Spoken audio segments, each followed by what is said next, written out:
보겠습니다. 빅3가 이번 주 일요일 날 이렇게 하게 되는데 지금 우리 박상수 변호사께서 들으신 이 빅3 관련된 동향 뭐 어떻게 지금 흘러가고 있습니까? 글쎄 뭐 모두가 이제 알고 있듯이 일요일에 이제 빅3가 모두 이제 출마 선언을 하는 그러한 상황이고 한동훈 위원장 같은 경우에는 선거 캠프를 마련했죠. 대산빌딩. 대산빌딩. 네, 여의도 네. 대산빌딩에 마련을 했고 그다음에 이제 원희룡, 나경원 이 두 분은 아직 선거 캠프를 어디에 마련했는지는 얘기는 나오진 않고 있어요. 네, 그리고 나경원 의원의 경우에는 이제 선거 캠프를 어느 빌딩에 만들었다 뭐 이런 건 안 나오고 있는데 거기에 이제 그 캠프를 총괄한 인물은 정해졌다. 그래서 정양석 전 의원, 예. 정양석 전 의원, 그거는 발표가 됐습니다. 근데 이제 저는 좀 이제 재밌는 얘기를 하나 갖고 있는데 이게 이제 지난주 금요일이니까 딱 일주일 됐네요. 이제 일주일 됐는데 오늘 윤상현 의원이 CBS 김현정 뉴스쇼 나와서 이 얘기를 하셨다 하더라고요. 그래가지고 그런데 지난주 금요일에 우리 그 인천의 당협위원장, 인천에 총 당협위원장이 14명 있습니다. 의원도 당협위원장이니까 그래서 배준영, 윤상현, 인천은 두석만 우리가 이겼기 때문에 배준영, 윤상현 의원 두 분과 그 다음에 12명의 원외 당협위원장이 서구 병 지역에 모 횟집에 모여서 회동을 했어요. 저희가 그러니까 인천의 당협위원장들이 두 달에 한 번씩 회동을 하기로 했습니다. 선거가 끝나고. 인천 총 14개 당협인가요? 예, 14개 당협위원장. 그날은 14명이 다 왔어요. 그래가지고 4월에 선거 끝나고 한 번 했고 그다음에 이제 6월에 하자해서 4월에 이제 지난주 금요일을 약속을 잡았던 거고 그래서 그때 이제 모였고 다음은 9월에 있습니다. 다음은 9월에 있는데 그것도 이제 6월에 9월 약속을 또 잡았는데 근데 이제 그날 사실 그래서 다 있었던 거죠. 배준영 의원, 윤상현 의원, 현역 의원 둘의 원희룡 전 장관까지 다 있었던 거예요. 그날. 그래가지고 다 있고 저도 있었고 그날. 그래서 그날 분위기는 어떤 분위기였냐면 이제 윤상현 의원만 사실상 당대표 출마를 인천에서 이제 사실상 공식화한 상황이었기 때문에 같은 인천 사람들끼리 이제 그 덕담이 오고 가지 않겠습니까? 그렇겠죠. 그래서 이제 인천에서는 윤상현 의원을 밀어줘야 된다. 뭐 이런 덕담들이 이렇게 오고 가는 그런 상황이었고 원희룡 전 장관도 거기서는 특별한 나도 출마하겠어요 이런 말이 없었어요.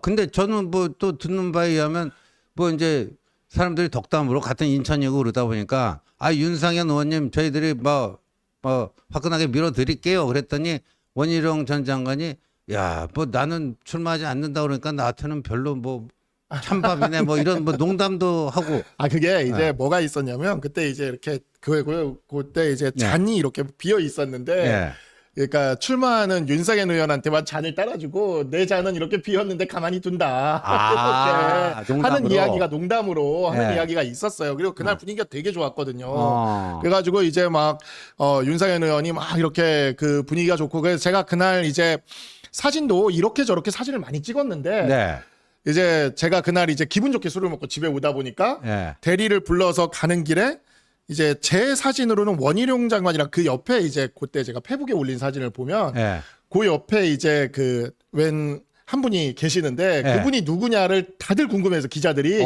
그 횟집 사장님 이세요. 사장님이 오셔가지고 박상수 변호사 원희룡 전 장관과 횟집 사장님이 셋이 찍은 사진을 찍은 거죠. 그거는 이제 제 사진으로 찍은 거예요. 그래가지고 저는 이제 그거를 이제 밤에 술 먹고 들어오다가 페북에 그냥 원희룡 개항을 당협위원장님과라고 해가지고 그냥 사진 하나만 딱 올렸죠, 그냥. 그랬는데 이제 그게 이제 올라오니까 별의별 해석들이 이렇게 다 붙더라고요. 막 기자님들이 막 전화도 오고 난리도 아니었는데. 근데 뭐 사실은 윤상현 의원이랑도 찍었고 우리 다 같이 찍었고 그래가지고 그냥 인천 당협위원장들. 그러니까 저 윤상현 의원이요 오늘 아침 그 인터뷰 라디오 인터뷰 나와서 자기 며칠 전까지만 하더라도 원희룡 전 장관이 자기 돕겠다 하면서 자기는 안 나온다 분명히 그랬는데 갑자기 튀어나왔다 이거예요. 그러니까 적어도 그게 그 모임을 얘기하는 거죠. 그렇죠. 그 모임입니다. 그러니까 모임. 인천 당협위원장 모임이고 그래서 그때는 진짜 원희룡 장관이 출마한다라는 그런 분위기가 전혀 없었어요. 그리고 오히려 그냥 인천에서는 윤상현 의원을 밀어야 된다 막 이런 분위기로 그냥 이렇게 좀 그냥 덕담이죠. 그렇게 있었는데 그랬는데 어쨌든 간에 그리고 나서 이렇게 지금 출마 선언이 있게 돼서 예. 인천이 좀 묘해졌습니다. 뭐 묘해졌네요. 14개 14개밖에 없는데. 2명이나 나왔네요. 원희룡, 네. 윤상현. 예. 예. 그래서 2명이나 나왔고 뭐 하여튼 지금 분위기가 좀 그래서 이거 어떻게 되려나 하면서 전당대회 끝나고 다음 모임이 있으니까 다행인 것 같아요. 네. 그렇군요. 근데 이 보니까 이제 그 1시간 간격으로 국회 소통관은 이제 의원들 기자회견 하는 장소고요. 그렇습니다. 여기를 제일 먼저 선택하고 공지를 한 사람은 이제 한동훈 뭐 이제 후보라고 다 불러야 되겠네요. 한동훈 후보입니다. 예. 그래서 23일 오후 2시 국회 소통관에서 출마 선언을 하겠다. 본인이 원외다 보니까 출마 선언의 장소를 어디로 할 것인가를 놓고 여러 가지 고심을 했는데 원외로서 원내에서 국회에서 출마 선언을 하는 게 나름 또 의미가 있겠구나. 그래서 2시에 국회 소통관에서 하기로 이 공지가 됐습니다. 공지가 됐는데 어제 아침에 조선일보 단독 보도 그게 오전 8시 30분 무렵이었습니다. 그러고 나서 원희룡 전 장관이 이제 원희룡 후보라고 또 해야 되겠네요. 출마를 기정사실하고 입장문을 모든 언론에 이제 뿌렸죠. 그리고 나서 출마 기자회견을 오후 들어서요. 3시에 또 소통관에서 한다. 그러니까 이거는 누가 봐도 나와 한동훈의 이 구도를 한동훈의 대항마는 다름 아닌 나다. 한동훈이 하고 나서 바로 내가 거기서 또 출마 선언을 한다. 이 정치라는 거는요. 뭐 말로써 직접적인 뭐 논박을 주고받지 않더라도 뭐 이렇게 그 TPO라고 하죠. 타임 플레이스 오케이전. TPO로 얼마든지 이렇게 그 대립각을 세울 수가 있는 거 아닙니까? 그러니까 원희룡 장관이 굳이 같은 장소에서 1시간 후에 하는 거는 한동훈의 대항마는 나다. 한동훈의 대항마로서 나경원도 나오고 윤상현도 나오지만 대표 선수는 나 원희룡이다. 뭐 이런 거 아니었을까요? 그러니까 그 한동훈 위원장이 요 책에도 제가 저기 썼는데 3월 30일 날 그 우리 지역구에 와가지고 지원 요새를 와줬거든요. 그때 한동훈 위원장이 와줬을 때 제가 거기서 그 우리 동네에서는 제일 큰 시장이 가정중앙시장인데 거기서 이제 유세를 했어요. 근데 가정중앙시장 우리 유세 끝나자마자 김교웅 후보 차가 딱 들어와서 바로 김교웅 후보 유세를 하는 거죠. 그러니까 이게 저기 의원님도 선거하시면은 이렇게 많이들 하잖아요. 그러니까 큰 유세 있고 나면 바로 직후에 바로 직후에 경쟁 후보가 와가지고 그 자리에서 그대로 또 유세를 한번 더 해가지고 이렇게 좀 약간 덮기도 하고 분위기를 이렇게 같이 만드는. 그래서 제가 일단은 지금 보면은 제가 알고 있기로는 한동훈 위원장이 먼저 출마 선언을 한다고 알려졌거든요. 그 다음에 이제 바로 3시에 원희룡 그 후보가 한다라는 걸 딱 보니까 이게 그때 그 김교웅 후보가 바로 연달아 했던 그게 좀 생각이 났습니다. 그렇군요. 그런데 재밌는 게 이제 그 어제 나경원 의원이 그 기자들하고 만났을 때 그 영상을 보니까 겉으로는 웃고 차분하게 답을 하고 있는데 굉장히 좀 당혹스러운 눈빛이에요. 제가 오랜 기간 이제 나경원 의원 이렇게 관찰해온 그 시각으로 보면 상당히 그 눈빛이나 이런 데서는 좀 당혹스러운. 이게 이제 제2의 연판장 두 번째 주제에서 또 심도 있게 다룰 텐데 아마 본인은 원희룡 전 장관이 나올 거라 생각을 안 하고 그렇다면은 한동훈의 대항마로 내가 나가면 한번 해볼 만한 하겠다. 게임이 되겠다. 그래서 나온 건데 원희룡 전 장관이 갑자기 나오니까 굉장히 당혹스러울 수밖에 없는 그런 거고. 그래서 오늘 오후에 이따 대구 경북 그 TK를 찾습니다. 만나는 사람은 일단 이철우 경북도지사와 홍준표 대구시장 이렇게 만날 예정이라고 하는데 이게 원래부터 예정돼 있었던 일정 같지는 않아요. 번개 일정 같습니다. 맞습니다. 급조된 번개 일정으로 파악이 됩니다. 그러니까 어제 원희룡 출사표 충격파로 나경원의 TK 번개 일정이 만들어졌다. 이렇게 보면 틀림이 없지 않겠나 보여지고요. 그런데 오늘 오전에 국민의힘 의원총회가 열렸어요. 근데 나경원 의원이 제일 먼저 출사표를 던지고 치고 나갈 거다 했는데 그 자리를 차지한 게 원희룡 후보가 돼버렸단 말이에요. 그러니까 약간 뭐라고 스텝이 심하게 꼬인 건 아니지만 살짝 꼬였어요. 살짝 꼬였는데 의원총회에 들어가기 전에 기자들이 이제 따라 붙잖아요. 나경원 의원에게. 그때 이제 한 얘기가 23일 일요일 국회 소통관에서 나는 1시에 출마 선언을 한다. 1시에 출마 선언을 한다. 네, 맞습니다. 그러니까 이게 제가 그 이번 선거의 관전 포인트가 거기 있는 것 같아요. 그 만약에 이게 결선 투표를 만약에 노리는 거라면 원희룡 후보와 나경원 후보가 결선 투표를 노리는 거라면 결선 투표에 누가 가는지를 가지고 싸워야 되는 거거든요. 그러니까 2등과 3등이 격렬하게 경쟁을 하면 이건 정말 날것의 리얼리티 그 자체의 선거인 거죠. 근데 이제 2등과 3등이 1등만 공격을 하고 있다. 그럼 뭔가 좀 이상한 선거인 거죠. 왜냐하면 결선을 내가 가야 최종 한 번에 그 용호상박에 한 번 큰 게임을 한번 해볼 수가 있는 거 아닙니까? 그렇죠. 그러면 결선을 위해서 2등과 3등이 전면전을 해야지 되는 건데 2등과 3등이 그러질 않고 1등만 공격하고 있고 2등, 3등은 아무것도 안 하고 있다 서로 간에.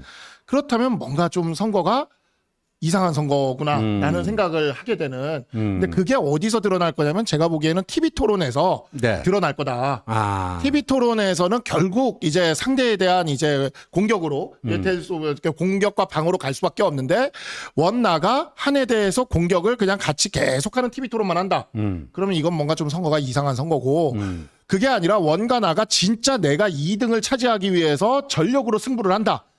그럼 이건 진짜 리얼 그 자체 정글 그 자체의 선거가 이제 펼쳐지는 거라고 생각을 하는데 일단은 나경원 의원이 오늘 대구를 간단 말이죠. 대구 경북을.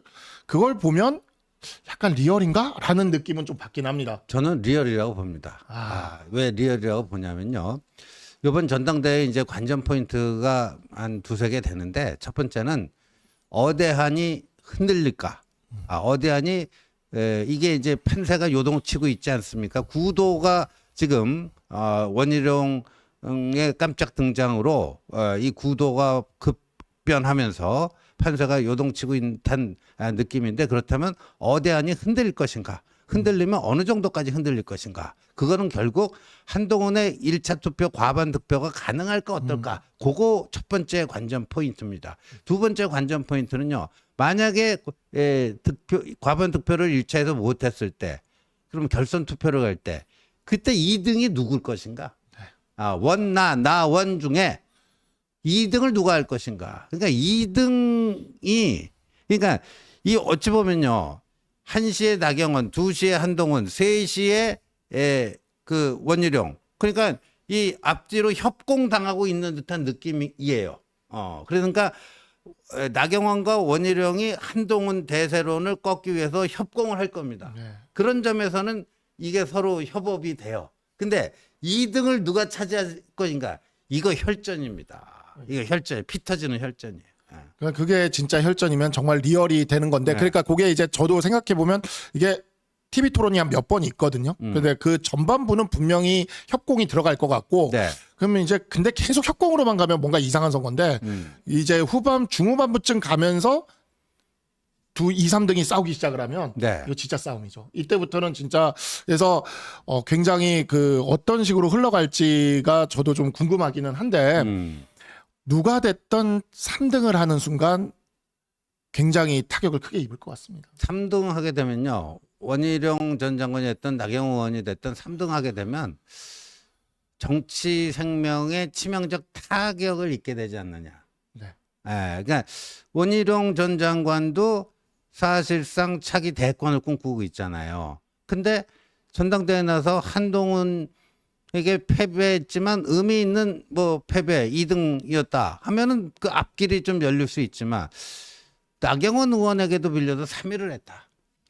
꼬이죠. 엄청 꼬이죠. 그리고 역으로 나경원 의원이 3등을 하게 되면 지금 뭐 들릴 말에 의하면 나경원 의원은 내후년 오세훈 시장이 이제 그 임기가 다 되면 포스트 오세훈 서울시장 자리를 노린다. 근데 이때 3등을 해버리면 그렇죠. 그것도 꼬이는 거예요. 맞습니다. 네. 네. 그래서 지금 이게 정말 우리 전당대회가 크게 흥행을 하겠다라는 생각은 확실히 좀 들고, 다만 이제 조금 이제 걱정스러운 거는 그 과정에서 벌써부터 좀 말도 안 되는 네거티브를 시작을 했거든요. 어떤 게 있습니까? 그러니까 이제 대표적인 게 이제 도대체 왜 우리 보수 우파 정당에서 좌파 논란을 벌이고 있는지 진짜 저는 이게 제일 마음에 안 들거든요. 그래서 이 부분에 있어서 이게 우리의 주적은 어쨌든 결국에는 민주당과 네. 써야 되는 그러한 것이 있는데, 그렇죠. 내부에서 선거를 하면서 어떤 비전 경쟁과 앞으로 이제 우리 보수가 앞으로 어떻게 이길 것인가에 대한 그 미래를 보여주는, 네. 지금 어찌 보면 전당대회가 이만큼 뜨거워진 거는 그만큼 우리 당의 위기 상황이 왔다라는 거거든요. 그렇죠. 그래서 사실상 대선 같은, 지금 대선 경선 같은 전당대회를 치러버리는 건데, 네. 이렇게 되는 과정에서 비전 싸움을 하면은 참 우리 당에 이렇게 앞으로의 캐파가 커지고 지지도도 올라가고 외연도 확장될 수가 있을 것 같은데,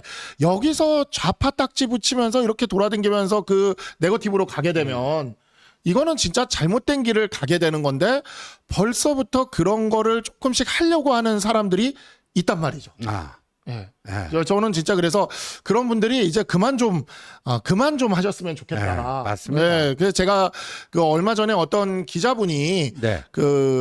모 의원님께서 저기 진중권 교수를 고소하려 한다. 뭐 이런 이야기를 뭐 하더라고요. 뭐 그런 그러니까요. 얘기가 지금 나오길래 제가 정말 그러면 결국에는 이게 제가 그 기자분한테 이야기를 했어요. 이게 애들 싸움은 먼저 치는 놈이 이기는 게임이겠지만 어른들 싸움은 먼저 맞는 사람이 이기는 거다. 이거 오랜 법률가로서 네. 제가 늘 얘기를 해요. 맞으면 이기는 게임이거든요. 네. 그러니까 그래서 이게 이거는 오히려 뭐 정치적으로는 그렇게 됐을 때 우리 뭐 이익이 그쪽에서 이제 이쪽 진영에서 오히려 이익이 될 수도 있을 것 같지만 안 그랬으면 좋겠다. 그거는 정말 국민들 보기에 너무 험한 모습이지 않습니까? 그렇죠. 네, 그리고 그걸 과연 그때만 해도 이제 저는 그쪽에 이제 나경원 후보만 있는 줄 알았으니까 네. 그때만 해도 그것이 과연 나경원 후보에게 도움이 될까 그런 생각을 했거든요. 그렇죠. 그래서 그 색깔론을 들고 나온 거는 정말 이철규 의원이 그 굉장히 큰 실수를 한 겁니다. 큰 실수를 한 거고, 그 저한테는 뭐 저하고도 잘 아는 사이인데 뭐 문자라도 보내갖고 뭐 좀 미안하게 됐다 이러면 되는데, 뭐 저한테는 직접 얘기는 않고 뭐 다른 사람한테 좀 그 뭐 비슷한 뜻을 전했다는데, 왜 뭐 저하고 모르지도 않는데 왜 그걸 그렇게 못하는지 모르겠어요. 살다 보면 본인이 저 실수할 수도 있고, 그럼 뭐 피해를 준 사람한테 미안하다 이렇게 쿨하게 할 수 있는 거 아닌가 싶은데, 하여간 아쉽습니다. 근데 그거 말고 또 네거티브가 말이죠. 윤상현 의원이 오늘 이제 출마 선언했는데, 아니 그때 왜 CBS 논설실장인가 김규환이라고 하는 분이 사석에서 한동훈이 대통령을 가리켜서 그 사람이라고 부른다. 그래서 그날 바로 이제 한동훈 위원장 측에서 사실 무근이다 해서 이제 그 정정을 했는데, 오늘 그 김규환 씨가 한 얘기랑 똑같은 얘기를 또 윤상현 후보가 했어요. 윤상현 후보, 저는 개인적으로 윤상현 후보 진짜, 저도 험지인 인천에서 선거를 했지만 인천 진짜 어렵거든요. 거기서 정말 무소속으로 또 몇 번 해가지고 총 5선을 거기서 할 정도로 정말 대단하죠. 지역구 관리와 선거, 정말 지역 선거 정말 잘하시고 참 좋은데, 그리고 개인적으로 저는 그때 그 인천에서 그 선대위 회의할 때 한동훈 위원장 오셨을 때 제가 그때 한번 지르고 윤상현 후보가 또 이렇게 받아주고 이렇게 해가지고, 그때 그러고 나서 저랑도 연락도 하고 그러고 지내고 있거든요. 참 여러모로 훌륭하신 분인데, 이게 좀 안타까운 게 지역에서 5선이나 하시는 동안 어떤 전국적인 어떤 그런 거를 갖지 못해서 그런지 지금 어찌 보면 우리가 이렇게 이야기를 할 때 3명이라고 항상 얘기하고 있지 않습니까? 근데 분명히 후보는 4명이 출마를 했지 않습니까? 그러니까 그 안에 지금 들어오지 못하는 것에 대한 그 조급증이 좀 있는 것 같아요. 사람이 이제 조급증이 생기면 그때 이제 네거티브에 손을 대게 되지 않습니까? 그러니까 이제 그러시는 것 같은데, 정말 훌륭하신 분이고 우리 당의 귀한 자산이고, 저는 인천에 있어서는 인천을 지켜주는 분 중에 한 분이에요. 저는 그래서 되게 감사하고 고맙고 또 존경하고 본받아야 된다고 생각하는데, 이렇게 전국 선거에 있어서 나오셔가지고 예. 그 모든 것들을 이렇게 좀 저기하는 모습을 후배들한테 안 보여주셨으면 좋겠다. 예. 저는 진짜 좀 안타깝다. 왜냐하면 이 부분에 있어서는 한동훈 위원장이 그 사람이라는 말을 한 적이 없잖아요. 그렇죠. 없어요. 예, 네. 제가 한동훈 위원장이랑 그때 2시간 반 동안 점심을 먹었지만 단 한 번도 대통령님이라 그랬지 예. 그 사람이란 표현을 쓴 적이 없어요. 네. 제가 그래서 그게 나왔을 때 직접 연락도 드려봤어요. 그래서 그러니까 그런 적이 없다. 박 위원장도 박 변호사도 알지 않느냐. 네. 나랑 만났을 때 그런지 않았다는 거 나는 네. 알지 않느냐. 이렇게 얘기를 해서 저도 그런데 이게 왜 이런 기사가 나오는지 모르겠다라고 얘기하니까 없다라고 얘기를 했는데 그런 없는 사실을 왜냐하면 이게 우리 전당대회지만 앞으로 여기 계시는 분들이 어쨌든 우리 당의 대선, 서울시장 선거 이런 데에 굉장히 중요한 자산들인데 이 안에서 그 내부 싸움 하는 과정에서 그 말도 안 되는 허위 사실들을 가지고 우리끼리 기정사실인 것처럼 그렇게 싸워버리면 나중에 민주당과 이재명이 이걸 이용합니다. 뭐 적어도 그건 하지 말아야 된다 싶어요. 그 있잖아요. 저는 이렇게 봐요. 지금 이제 4명이 사파전이 됐는데 그 이제 판세를 보면 1강 한동훈, 2중 나경원과 원희룡, 2중 1약 윤상현. 네. 그러니까 이렇게 1강, 2중, 1약 이게 되다 보니까 이 나경원과 이 원희룡이 하늘 까면은 이렇게 부각이 되는데 본인은 썩 저기가 안 되니까 더 자극적인 걸로 네거티브를 하는 거예요. 자극적인 걸로. 좀 자기가 더 이렇게 좀 클로즈업 되기 위해서 그런 것 같은데 그게 근데 정도는 아니죠. 정도는 아니고요. 그렇게 하는 것은 별로 뭐 있어 보이지가 않는다. 없어 보인다. 그런 좀 생각이 들고 여하튼 흥행은 뭐 벌써 대박이에요. 너무 이제 심지어 과열 양상입니다. 지금 뭐 이런 식의 네거티브가 벌써부터 이렇게 시작되는 거 보면 과열 양상이에요. 과열 양상. 오히려 좀 조금 식혀야 될 정도로 지금 과열 양상이고 그리고 이거 보면은 이거는 어찌 보면은 몇몇 주자들은 이제 유승민 의원이 오늘 불출마 선언을 했습니다만 이게 몇몇 주자들이 아직 그 여기에 참전은 안 했지만 문제는 요번에 이 전당대회가 예비 대선 경선 같은 느낌. 네, 맞습니다. 네. 예. 그러니까 우리가 이제 지방선거 끝나면은 그 다음에 3월에 대선이 있기 때문에 우리 당의 이제 대선 후보를 뽑아야 되잖아요. 대선 후보 경선을 하잖아요. 맞습니다. 네. 예비 그 대선 후보 경선 같은 느낌이 돼버린 게 아닌가. 네. 그러니까 그만큼 우리 당의 어찌 보면 구심점이라던가 그 힘을 많이 잃은 상황. 오죽하면 제가 어디서 들으니까 민주당엔 민주가 없고 국민의힘엔 힘이 없다 하는 이야기를 네. 어디서 들었는데 우리가 이렇게 힘을 잃은 상황이 되다 보니까 다음 그 우리의 당대표를 뽑는 과정이 어찌 보면 그 차기 그 우리의 미래죠. 우리의 네. 미래나 희망을 이렇게 미리 뽑아놓고 또 그에 대해서 그런 영도력을 또 기대하는 이러한 형식의 전당대회가 지금 되고 있지 않나라는 생각이 듭니다. 그리고 잘해서 정말이지 저는 결국에는 그렇게 생각을 해요. 지금 보면은 한동훈 위원장이나 원희룡 전 장관은 결국 3년 뒤에 대선 경선에서 또 만날 거라고. 그렇죠. 또 만날 거라고 보고. 그다음에 나경원 의원 같은 경우도 뭐 2년 뒤에 서울시장 선거에서 또 거기가 뭐 경선이 될지 뭐가 될지 모르지만 거기서 또 대표 주자로 나오실 분이라고 생각합니다. 그렇죠. 윤상현 의원대로 또 인천 정말 어렵거든요. 네. 인천이 정말 전국 정치의 중심처럼 지금 가고 있는데 그 저기 민주당은 이재명이 있고. 이재명이고 우리 또 황우여 비대위원장도 또 인천이 있지 인천이네요. 않습니까? 예, 그러니까 정말 그럼에도 불구하고 인천이 진짜 어려워요 우리 당은. 근데 그 우리 당에서 인천으로 계속해서 당선되시는 그나마 한분 계시는 그런 자산들입니다. 너무 큰 자산들인데 이 자산들끼리 서로 싸우다가 이렇게 상처 입는 이런 거는 저는 안 봤으면 좋겠어요. 그래서 예. 그 뭐 흥행은 되게 좋긴 한데 정말 이번 전당대회만큼은 정말 진짜 비전 경쟁 그 자체로 가서 왜냐면 어차피 저쪽에 민주당은 지금 이재명 추대로 갈 거거든요. 사실상 추대로 가는 거죠. 예, 거의 뭐 수령 지도 체제로 네. 갈 거라서 이번만큼은 정말 좀 이렇게 좀 우리는 국민들한테 희망을 주면서 당이 이렇게 바닥을 찍고 딱 올라갈 수 있는 그 터닝 포인트가 되는 그런 전당대회가 됐으면 하는 바람이 있습니다. 예, 맞습니다. 그리고 감독님 그때 그 뉴스완이 한국갤럽에 의뢰해서 여론조사 하나 보여주셨으면 좋겠는데 저 관전 포인트 하나 또 설명해드리고 가겠습니다. 여기 이제 최근에 나온 여론조사인데 우리가 이제 8대2, 80%는 책임당원 투표고 20%는 일반 국민 여론조사인데 역선택 방지 조항이 있어서 국민의힘 지지자와 무당층만을 이제 대상으로 하게 되죠. 그 결과를 봤더니 한동훈 44, 나경원 10, 유승민 10, 안철수 9, 원희룡 9, 김재섭 1, 윤상현 1 이렇게 나오잖아요. 그러니까 8대2인데 20%에서는 아직 한동훈 전 위원장이 과반을 못하고 있는 걸로 나오잖아요. 저기 보면. 네, 네, 그죠? 맞습니다. 예. 근데 보면 저기서 유승민 불출마 선언했죠.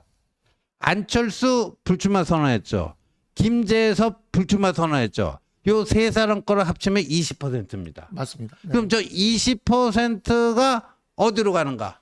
네. 저 20%가 어디로 가는가? 그걸 따져야 되고요. 그다음에 저기 오른쪽 하단에 보면 없다. 지지하는 후보 없다. 모르겠다. 합차고 15%잖아요. 네. 20% 계산할 때는 저거는 없어요. 맞습니다. 일단 예. 이 그 후보 중에 찍은 사람만 가지고 100%를 만들기 때문에 저 없다 하고 모르겠다 4% 합쳐서 15% 있잖아요. 그건 없는 거예요. 그 외 인물 1도 없는 거예요. 예. 그러니까 그런 거 감안해서 보면은 제가 봤을 때는 유승민, 안철수, 김재섭 어떻게 보면 결이 비윤 또는 뭐 반윤 뭐 이렇게 유승민은 거의 반윤 뭐 이렇게 되는 거고요. 비윤 내지 반윤인데 저 표가 그러면 남은 출전하는 한동훈, 나경원, 원희룡, 윤상현 중에 어느 쪽으로 흘러 들어갈 것인가? 네, 맞습니다. 이것도 관전 포인트입니다. 네. 예. 그리고 저 없다 모름을 제외하고 나면 그러고 나면은 50% 이상이라고도 또 볼 수도 있어요. 그러니까 실제로. 제가 봤을 땐 저렇게 하면 이제 50% 간당 뭐 50% 네, 그렇죠. 그 언저리까지 갈 것 같아요. 네. 뭐 넘을 수도 있고 아주 직전에서 멈출 수도 있고 뭐 그런 게 아닌가 네. 이렇게 보여집니다.